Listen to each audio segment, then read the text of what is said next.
تا حالا شده به برنامه‌ریزیاتون نرسید یا جایی می‌خواید برید همیشه با تأخیر برسید؟ این زیر سر یک نقطه در مغز شماست به اسم آمیگدال یا بادامه. کاری که آمیگدال می‌کنه اینه که احساسات شما رو تنظیم می‌کنه. جای یک جا باعث میشه که احساس خطر و اضطراب داشته باشین، یه جا هم این رو از بین میبره.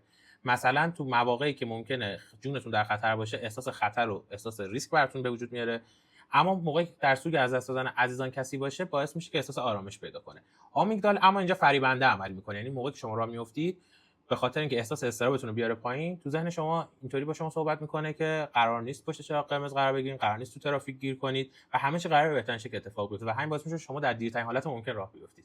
توی پروژه هم همینطور، یعنی این به صورت ناخودآگاه انگار داره تو مغزتون میگه که قرار نیست هیچ اتفاق بدی و هیچ تأخیری تو پروژه بیفته، شما زودترین زمان ممکن رو میگید، برای همین هیچ موقع بهش نمیرسید.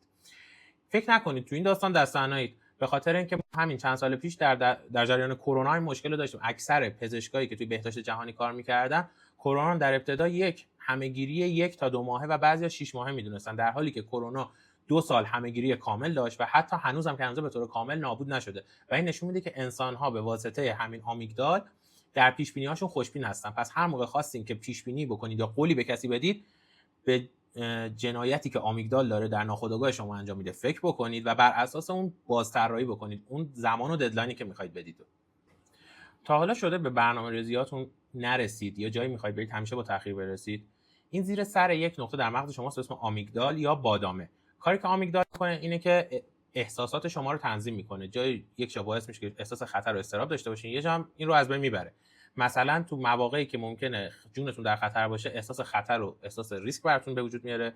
اما موقعی که در سوگ از دست دادن عزیزان کسی باشه، باعث میشه که احساس آرامش پیدا کنه. آمیگدال اما اینجا فریبنده عمل میکنه. یعنی موقعی که شما راه میافتید به خاطر اینکه احساس اضطرابتون رو بیاره پایین، تو ذهن شما اینطوری با شما صحبت میکنه که قرار نیست پشت چراغ قرمز قرار بگیرین، قرار نیست تو ترافیک گیر کنید و همه چی قراره بهترین شکل اتفاق بیفته و همین باعث میشه شما در دیرترین حالت ممکن راه بیفتید.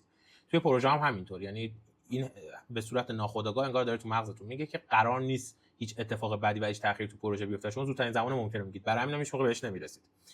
فکر نکنید تو این داستان دست تنهایید، به خاطر اینکه همین چند سال پیش در جریان کرونا این مشکل رو داشتیم. اکثر پزشکایی که توی بهداشت جهانی کار می‌کردن کرونا در ابتدا یک همه‌گیری 1 تا 2 ماهه و بعضیا 6 ماهه میدونستن، در حالی که کرونا 2 سال همه‌گیری کامل داشت و حتی هنوزم که هنوز به طور کامل نابود نشده و این نشون میده که انسان‌ها به واسطه همین آمیگدال در پیش‌بینی‌هاشون خوشبین هستن. پس هر موقع خواستین که پیش‌بینی بکنید یا قولی به کسی بدید، به جنایتی که آمیگدال داره در ناخودآگاه شما انجام میده فکر بکنید و بر اساس اون بازطراحی بکنید اون زمان و ددلاینی که میخواید بدید.